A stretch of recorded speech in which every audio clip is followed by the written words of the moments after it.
On Extra Credit, the internet is a huge and interesting place. Today, let's look at how we can navigate it safely. This program is made possible in part by the state of Michigan and by viewers like you.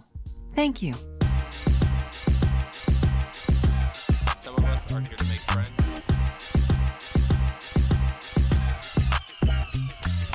Students sign their name to make it their own. Really, this show is about hearing from us.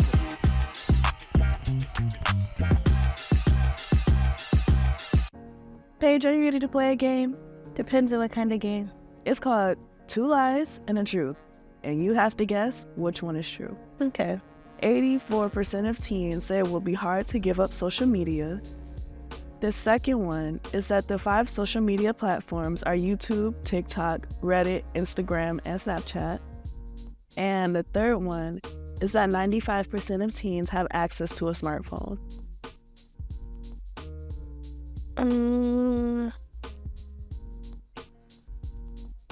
Which one's the truth? Yeah. I'm gonna go with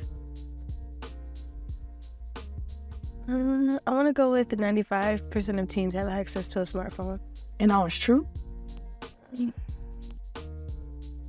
I'm gonna go with yes. Are you sure? Yeah. Okay, you're right. Okay. You're right. So, actually 90% have access to a desktop or a laptop, and 80% have access to a gaming console. So, 84% of teens said it was hard was a lie. It's actually 54% of teens believe that it'll be hard to give up social media, which is crazy. Which is kind of crazy to me because the way y'all be acting and posting on social media looks like you need it for breakfast. So I don't want to hear it. Yeah. And then the top 5 social media platforms, YouTube, TikTok, Reddit, Instagram, and Snapchat, is actually YouTube, TikTok, Facebook, Instagram, and Snapchat.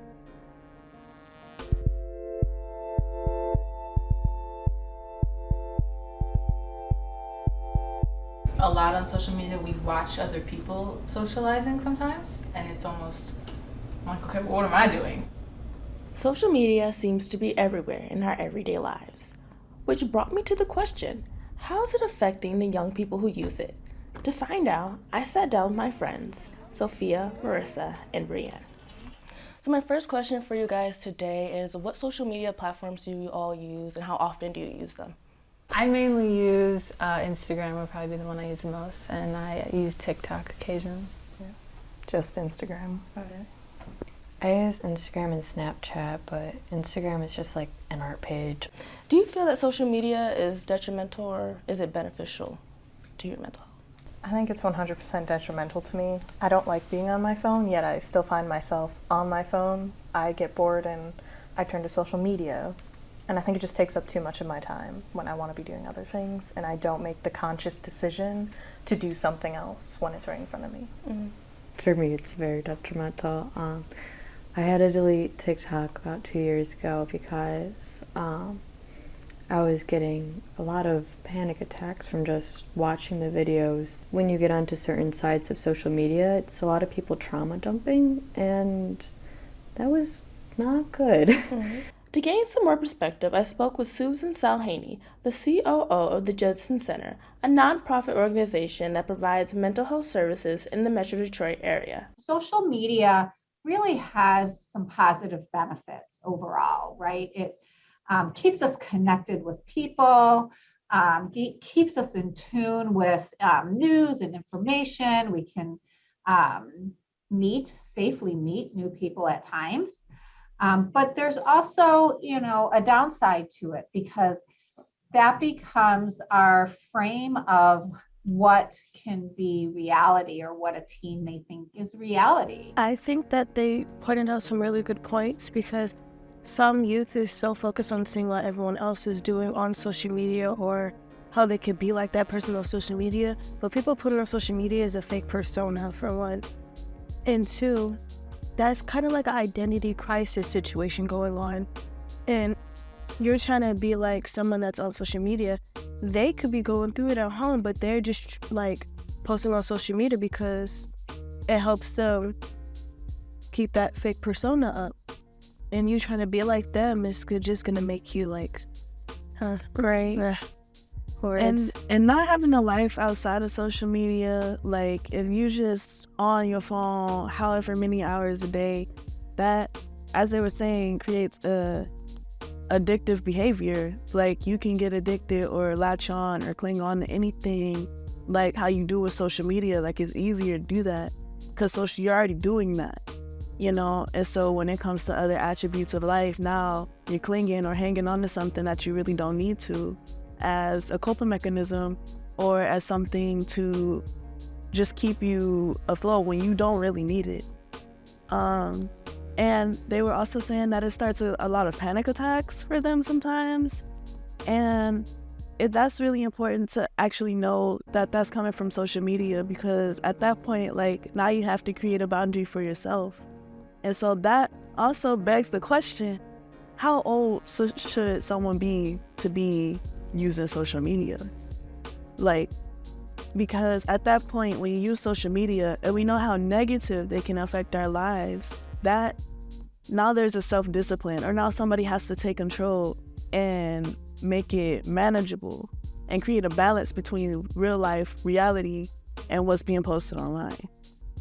So how old do you think someone should be before they have social media? Honestly, I would say maybe 6, not 6, no. Like 16, but I still feel like that's too young. Because first of all, you're in high school, you're already going through, I have no friends and I'm so awkward. Like you're already going through that phase in high school. So it's kind of like you being on social media too, it's just gonna like, I don't know. Like enhance. Yeah, it's gonna enhance it because I don't look like her because she has this. And so it's just kind of like make you feel more self-conscious and stuff, and you're gonna seek more validation.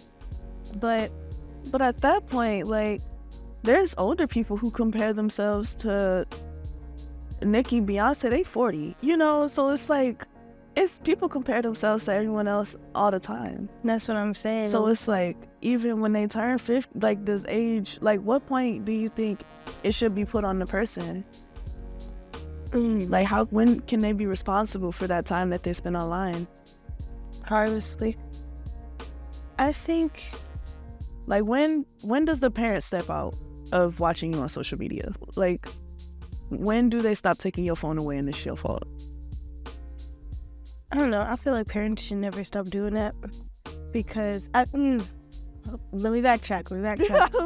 And I'm spending too much time on social media, and you're seeing that my mental health is not decaying, but like, but if my mental health is like declining. Yeah, declining. Then I feel like you should, no more social media for this month, like no more social media for about a month or two, or, well, let's limit it to an hour and a half, maybe 2 hours. It's like something like that, because I do that all the time. I'll be like, okay, I'm gonna be on social media for an hour.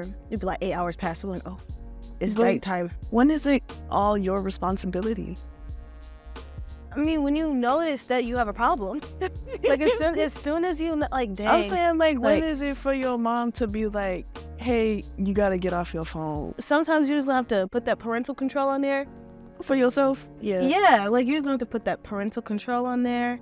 And after them 2 hours up, it's gonna kick you out. You can't get back into the next day. Yeah. So I feel like when parents do that, I feel like it helps a lot. I know that's the problem now. Like it'll be 7 in the morning. Then as soon as I get up, so it's 5 o'clock. I'm like, oh, I spent the whole day in my bed, just on TikTok. So I moved to Instagram.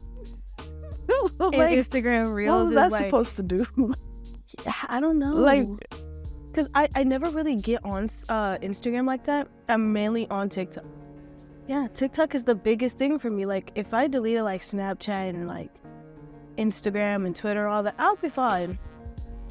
TikTok's the only app. Yeah, like, if it's on TikTok, I'm like, oh, I'm gonna go on TikTok. Like, one time I did delete it for a month.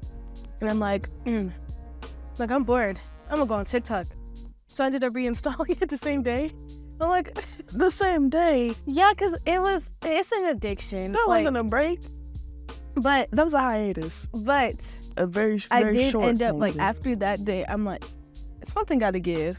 So I deleted it for a month, and then I got back on there, and it's not the same anymore. Because when I was on that break, I realized how much of a difference it was making and how much, like, I'm like, okay, like, this, like, it kind of got boring. Just scrolling and watching video, like, that's boring. Like, I need something else to do. So, Yeah. after that month, I was like, you know what? I'm gonna go hang out with my mama. I'm gonna go watch a movie with my mom, play with my dog, go bother my sister. Do something productive.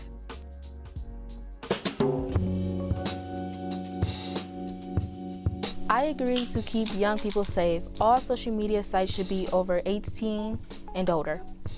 Older people know how to like handle themselves if like something goes wrong in that situation. People over 18 and over should have social media. I agree to keep young people safe and allow them to use social media sites at 18 or over. I believe that all social media should be 18 or older, but I also do believe that they should make at least some type of social media for children that's under 18. I disagree because no kid should have social media at all. I agree that people should be 18 and over to use social media to keep all young people safe. I disagree because I feel some young children are mature enough to have social medias. Because young people absorb more and learn more from social media websites than they do from pretty much anything else. I agree to keep young people safe from social medias that should be 18 and older. I feel like just because you're 18 doesn't mean you're mature enough to handle certain situations. Right. So I'm not going to say like 21 and over, even though I want to. But I feel like, I don't know, social media can be such a dangerous place. Right. And just because you're 18, you're considered like legal and you're supposed to be at that mature age where you'll be like, oh, well, I know what this means, so I'm not going to do it. But some people be curious and do it anyway. Right. When they know it's wrong. So no matter what age you are at, you just have to have that mindset like, okay, I know this is wrong. I know this is right.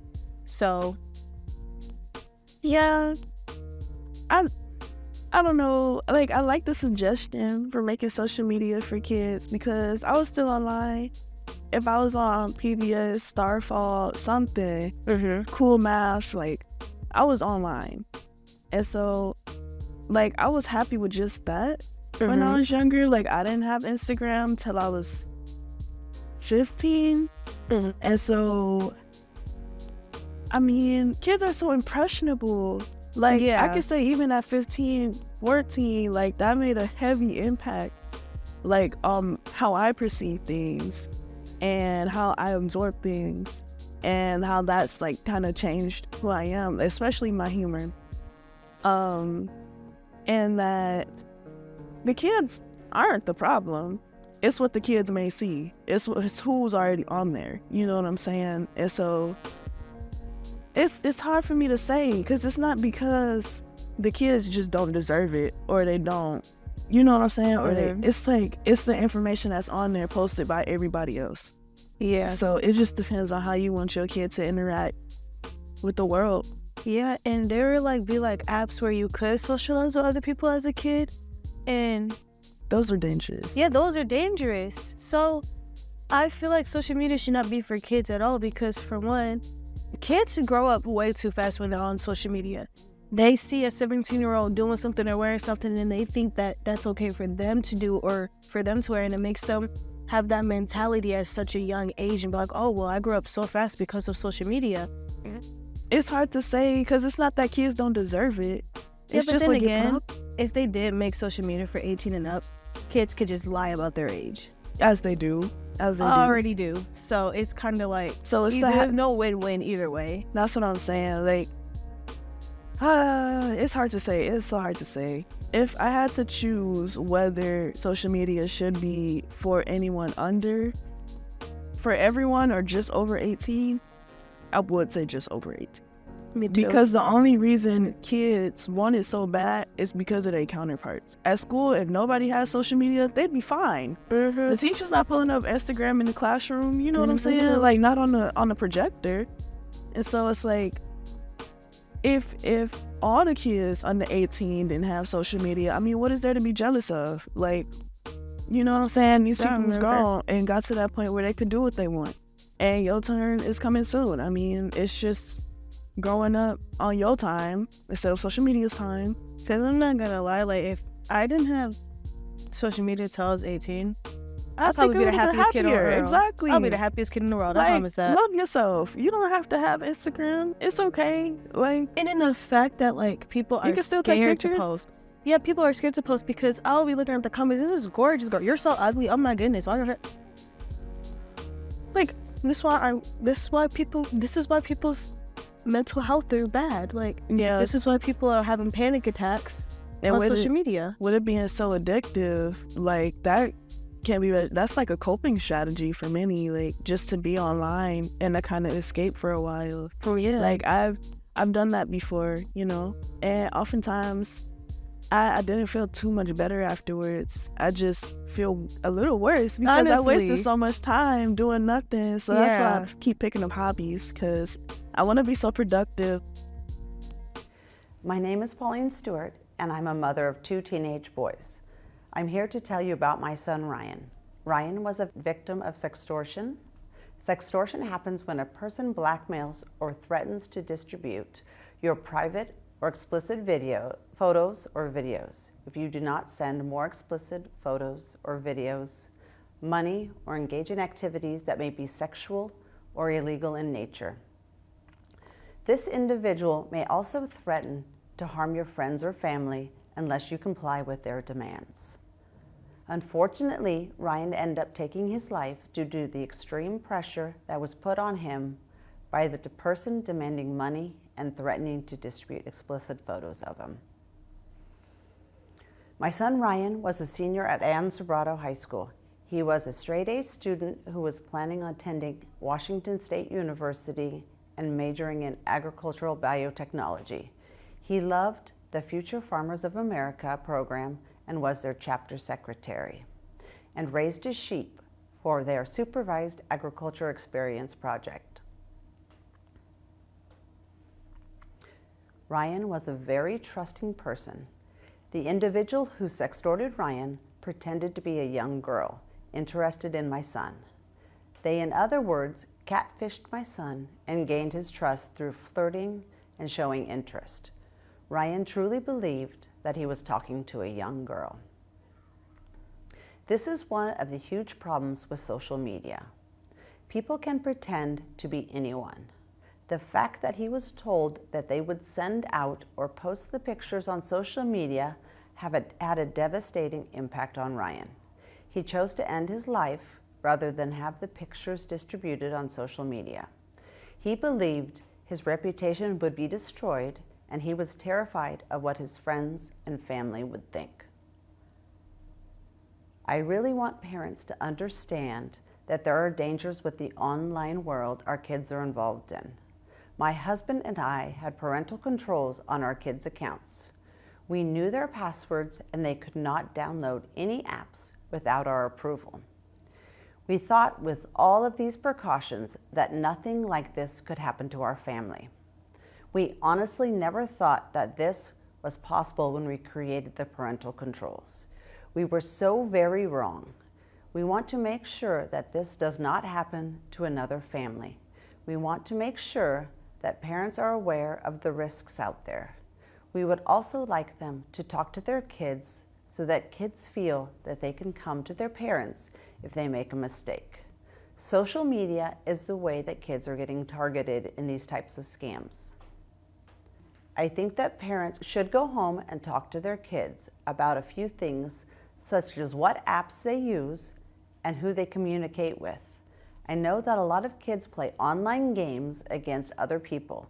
One thing that I would like to stress is that if someone reaches out to them and tries to befriend them, they need to be very careful. I always loved that Ryan trusted and believed in people. Unfortunately, this was a huge part of what made Ryan the perfect target. I truly don't know how to create the correct balance between trusting and being skeptical.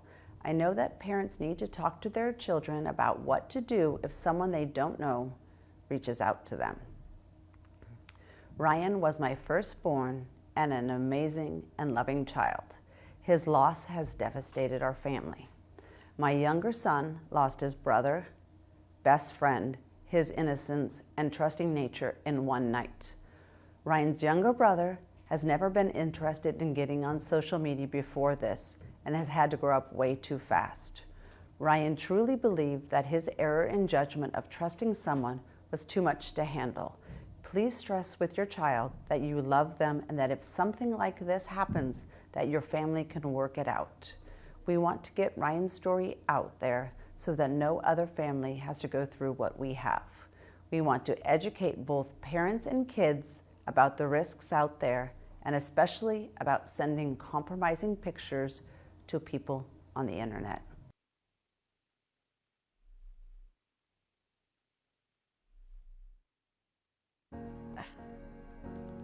That was sad. It's a sad story. I think it's important to rehash that no matter how well you know this person, how close they are, if you even know they're real, or if they actually do go to your school and you know them, you've been friends with them for a long time, that it's important to do not send any explicit photos or photos that will be detrimental to your health and safety. Any photos that, if were to surface, that you wouldn't be proud of, especially those that you feel that could harm your reputation. Because it does not matter how much you trust, how long you've known, that person they still could be pretending to be someone, or you could have this idea of them in your head that isn't who they are. You know, even what you're thinking about this person, it may not be a real trait of theirs. You know, they could have been lying to you.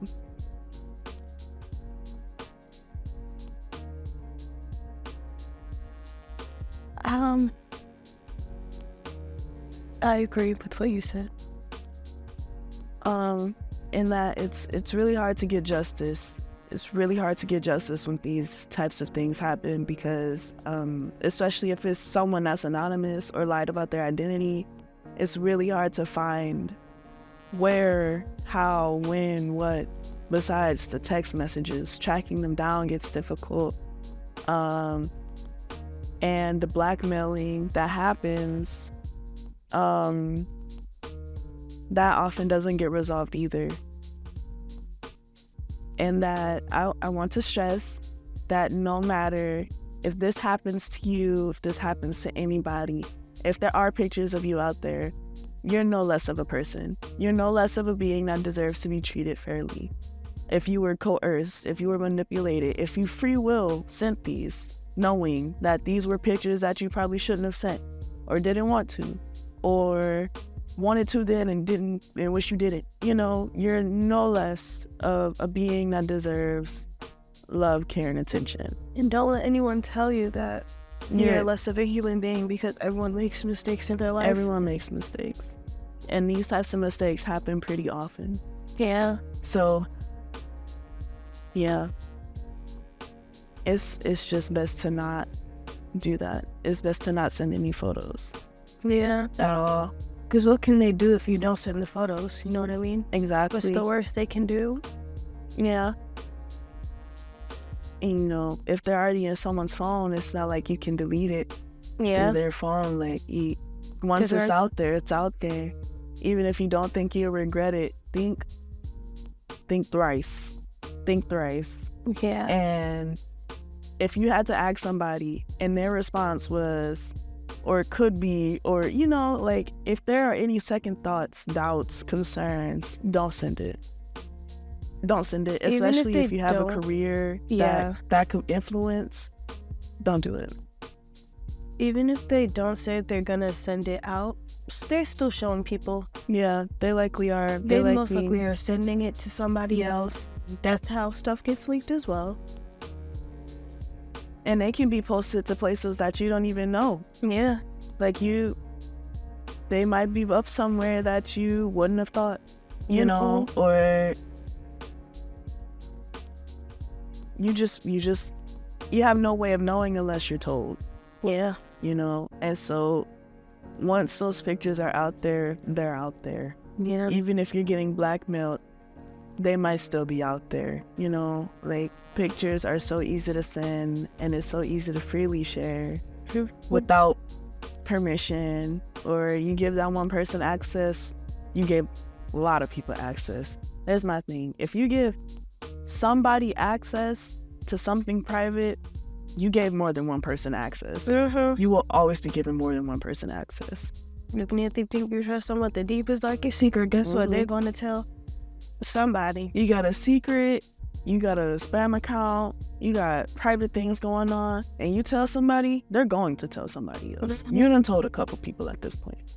You know what I'm saying? It's no longer a secret if it ain't just you.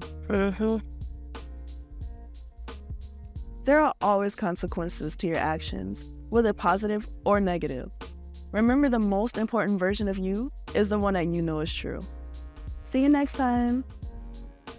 This program is made possible in part by the state of Michigan and by viewers like you. Thank you.